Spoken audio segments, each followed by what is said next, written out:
Hi guys, good day sa ating lahat. So ganito lang guys paggamit ng ating Tuner Pro. Ayan. So ito yung ating Tuner Pro Pro na kumbaga license. Then ito rin yung Tuner Pro RT natin na license din. Ito guys nadadownloadan to ng free sa Google Chrome itong Tuner Pro. Itong RT naman binibigyan namin to. License na rin ito. So pagbukas natin yan, ganyan siya. Then siyempre kung magtutono tayo ng mga files, sure natin na yung itutunan natin, alam natin yung serial number. Kung ano yung na-read natin doon sa flasher, yun itutunan natin. Like dito, meron tayong binubuksan dito na bin or XDF. So, dalawa lang naman ang file na bubuksan natin, bin saka XDF sa pagtutono. Sure lang natin na kumbaga match yung dalawa, parehas na galing sa isang folder o same serial number. So, example, magtutono tayo ng bit K81 N52, yan ang code. So mabubukas tayo ng file, ayan o, open bin, ayan, open bin tayo, ayan.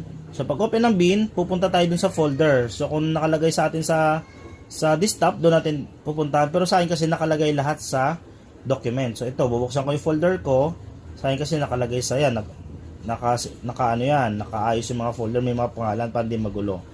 So hanapin natin yun. Ano bang klase ang issue na yun? Keihin ba o Shindingen? So, pag Keihin, di cambio. Shindingen yung mga scooter. Na Honda ito So, bubuksan lang natin yung bin and XDF. Ayan, pagbukas natin yan. So, ano bang motor ang bubuksan natin? Yung sinabi ko yun na Honda Beat. So, hanapin natin dito, katulad nito. Kung pupunta tayo dito sa ating file, ito yung file Honda, file Honda. Tingnan natin kung meron tayong code na hinahanap natin. K81 N52. So, 62 nandito. So, wala sa dyan. Hanapin pa natin sa isang folder natin. Ayan. So, try natin hanapin dito. N52. K81 N52. Okay, wala din. So, halimbawa, dito, magbukas natin. Ay, sorry. So, yan siya. K81. Hanapin natin. K81 N52. Yan, meron, no. So, bubuksan natin yung folder na yan. Tandaan nyo kung saan folder nyo yung naloka yan, Bubuksan natin bin kasi ang binuksan natin kanina file at bin. So bin muna bubuksan natin. Ayan So nakalagay diyan orig bin. Ibig sabihin ito read galing to mismo sa ECU, ni-read ko mismo 'yan. Yeah, original 'yan sa bagong ECU. So buksan natin 'yan, open or double click dito. Ayan. Then next natin bubuksan XDF. Ayan. So pagbukas natin sa XDF minsan dumidiretso na sa doon. Ayan sending in orig file, dumiretso agad sa doon. Pero in case na hindi kayo makapasok diyan, pasok ulit kayo sa document or sa desktop kung saan nyo nilagay yung file nyo. Sa akin dito ko naka-allocate sa Honda, then Shindingen, tapos nakalagay siya sa orig file, ayan. Then yung 52, ito buksan natin to. Ito siya. Okay, so click lang natin yan, open natin. So ngayon pag nakita natin yung ating dito parameter type nakalagay, palitan natin ng category, ayan, para matono natin. Kasi pag sa mga dito parameter type or order list, hindi mo siya matutuno. Ito kasi ginagamit ito pag gumagawa ng XDF. Yung order list na yan at yung parameter type pag gumagawa ka ng mga table. So pagka after magawa ng table, dito na tayo sa category, dito na tayo magtutono. So kiklik natin plus sa gilid na yan, Pag click natin, ito na yung mga itutono natin. So paano ba tayo magtono? So may mga video na ako nabigay dito paano magtono, mga basic. Okay, so ganito siya magtono. Siyempre pag nagtutono tayo, mag-read muna tayo ng FRB4. So, siyempre, pag nakita natin na lean or may kailangan tayong adjust, makikita natin doon sa motor natin gamit yung ating parameter o gamit ating mga diagnostic tools or anumang gamit ating tools na pambasa ng parameter before and after. Tingnan natin kung saan siya nagli-lean or saan siya nag-rate, sa low, mid, high, idle, ganon. So, doon tayo magtutono. So, ngayon, unang gagawin natin dito, sa mga gusto magbago ng limit, ito, limit o unahin natin. Pero sa mga ayaw naman galawin ng limit, diretso na agad tayo sa fuel tsaka sa ignition kasi remap gagawin natin. So pag mag-remap na tinatawag, ang gagalawin lang natin fuel tsaka ignition. Pero pag config gagawin natin, dito tayo gagalaw sa mga limit, sa mga breakpoint, ganon. So kapag fuel gagawin natin, click lang natin yung fuel. So alin ba itutuno natin dito? TPS versus RPM or TPS versus RPM load. So tingnan natin yung dalawang files na yan. So ito yung RPM, ito naman yung load. So ano pinakaiba ng dalawa na yan? So ganito yan. Itong RPM, itong isa, ito yung normally na ginagamit natin pang araw-araw. Halimbawa, tayo single lang, nakasakay tayo. Ito yung gumagana. Pero once na niloadan mo yung motor, or nakaramdam siya na mabigat or umakyat sa mga matataas na altitude, nagbabago yung mode ng motor. Meron tayong mode 1, mode 2. So ito yon. Ito yung mode niya. Tingnan, pansinin niyo siya. Kung 1.7 ang stock na RPM ng motor, 1.7 to 1.4. So 1,093 ang kanyang fuel percent na nilalabas doon sa 1.4 RPM, din sa 1.7 937. Kumpara natin doon sa isa sa may load. Ayan siya. So sa 1.4, 1.547 mas malakas sa fuel. Ayan. So hindi na tayo magtataka kapag ang motor natin ay lumakas sa fuel. Ibig sabihin lang kaya lumakas sa fuel, may load tayong load or napunta tayo sa mga ibang altitude, nag-mode 2 siya. Okay. So pwede nating i-adjust yung dalawa na yan para in case na kumbaga mapunta ka doon sa altitude na yon, same pa rin ang magiging takbo ng motor. So kung paano natin in-adjust dito sa TPS versus RPM, ganoon din natin i-adjust sa TPS versus RPM load. So ganito kasi yan, kapag mga open pipe, hindi ko na ginagalaw yung file para saan all stock all stock ang motor, magpapa-remap lang sa atin or magpapa-program or nag-open pipe lang or nag-CVT. Hindi na ako nagagalaw sa mga ibang party kasi ito yan, kung 1.7, ito yung 00 TPS niya, yung low niya mula dito sa 1.7 hanggang 3.5. Yan yung parte ng low hanggang 10%. Yan yung low. Yan. So pag nagbibiri tayo ng low, medyo dahan-dahan, dito yung pupunta, dito yung kinakain ng fuel natin. Kapag naman ang takbo natin ay acceleration na or med na tinatawag, mula dito sa 3.5 hanggang 6.5, so hanggang 50%, ayan, 51 na nga nakalagay dito, walang 50% eh. So ito yung acceleration, dito dumadaan yung cursor or dito dumadaan, ito yung kain ng fuel natin kapag acceleration.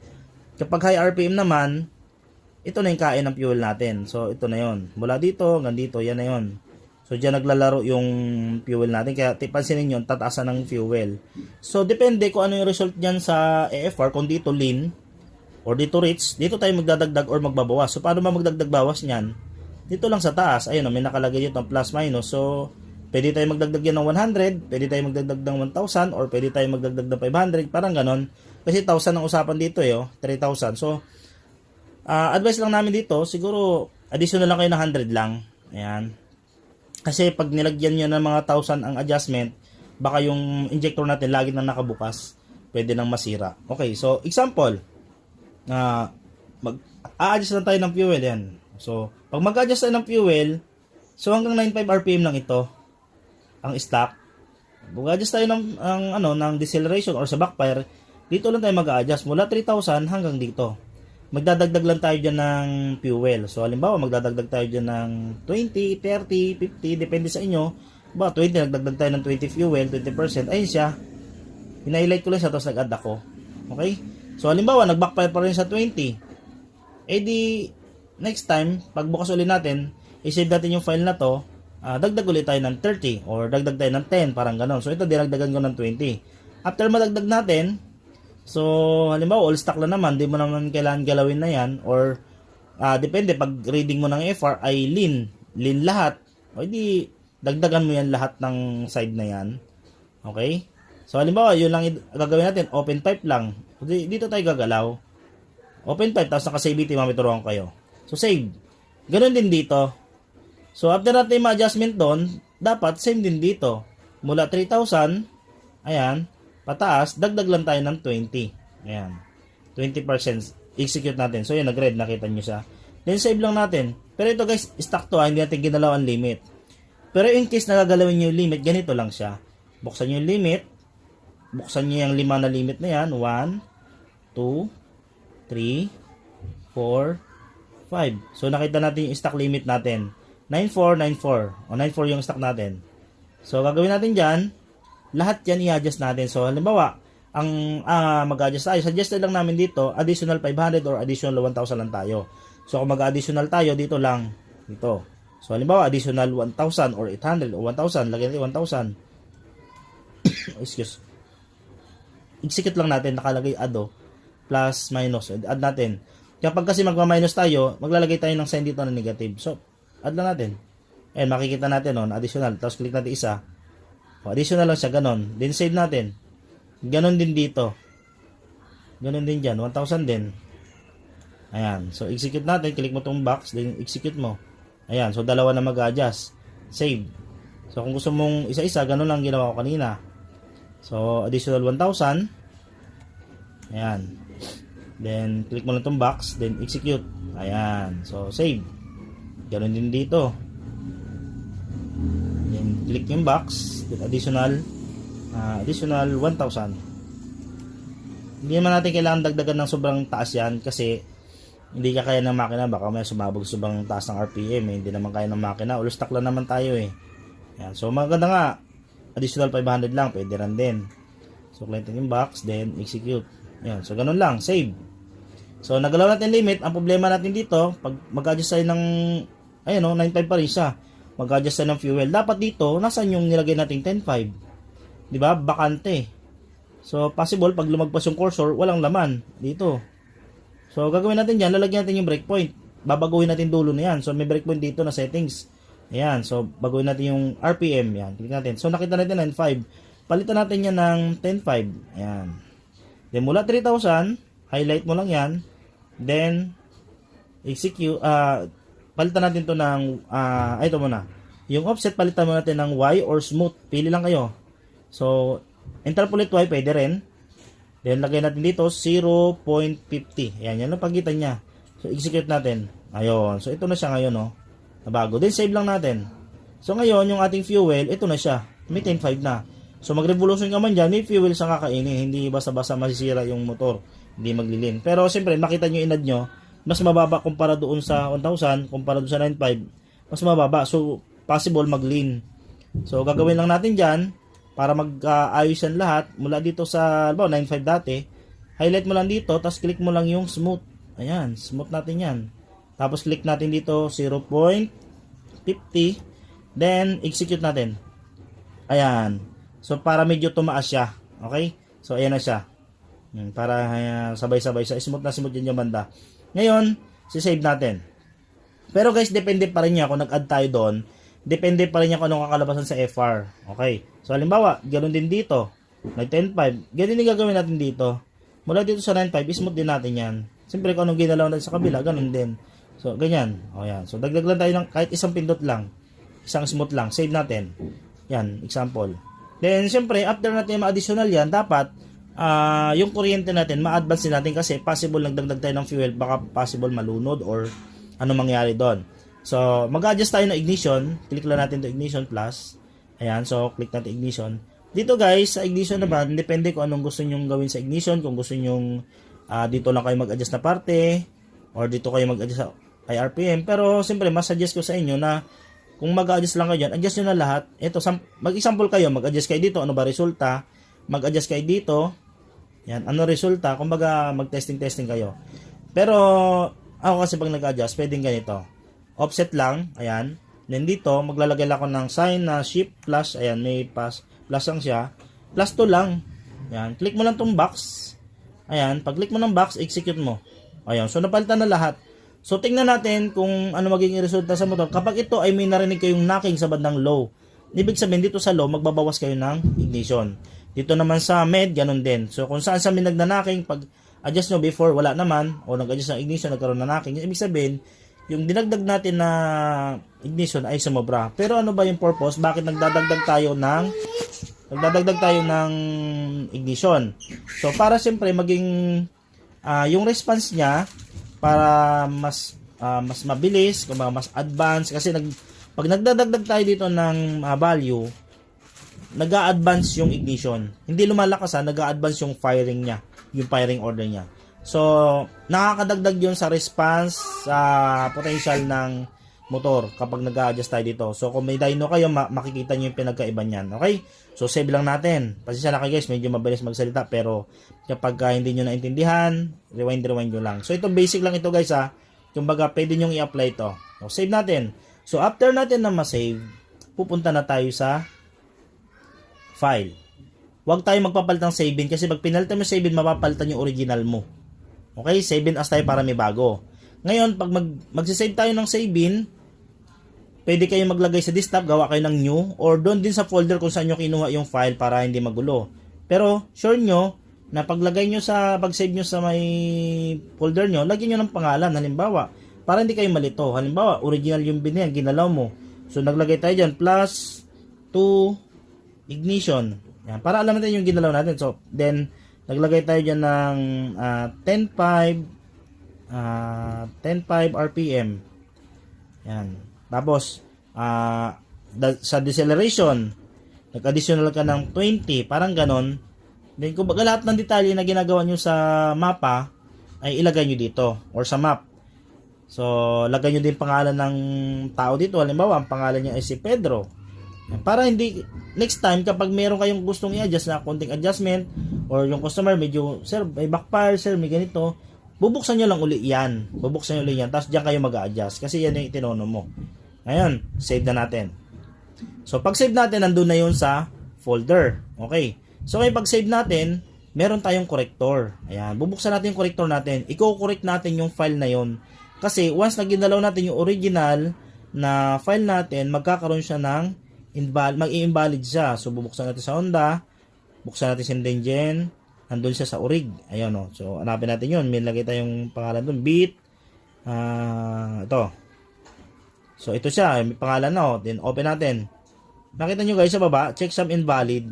So, magkakaproblema sa motor. Minsan, nag-aanon. Minsan, di aandar. Kasi, naka-invalid siya. So, pag i-correct natin, ganito lang. I-click lang natin yung correct. So, pag correct natin, nandun sa folder yan, magbubukas. Ngayon, ito yung sinave natin kanina. Ito yung bago natin i-save.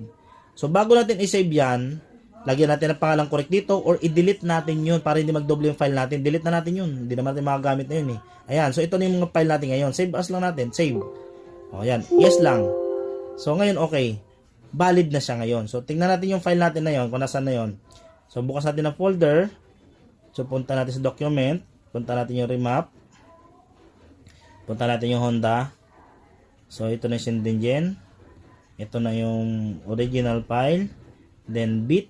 Ito. Ito na siya ngayon. So, yan lang yung ipapasok natin sa motor. So, paano naman mag-plus sa motor? So, yun naman abangan nyo na next video. Paano mag-plus sa motor. Meron tayo ditong mga like ganito. Meron tayong, pwede tayong gumamit ng software na ganito. Ayan.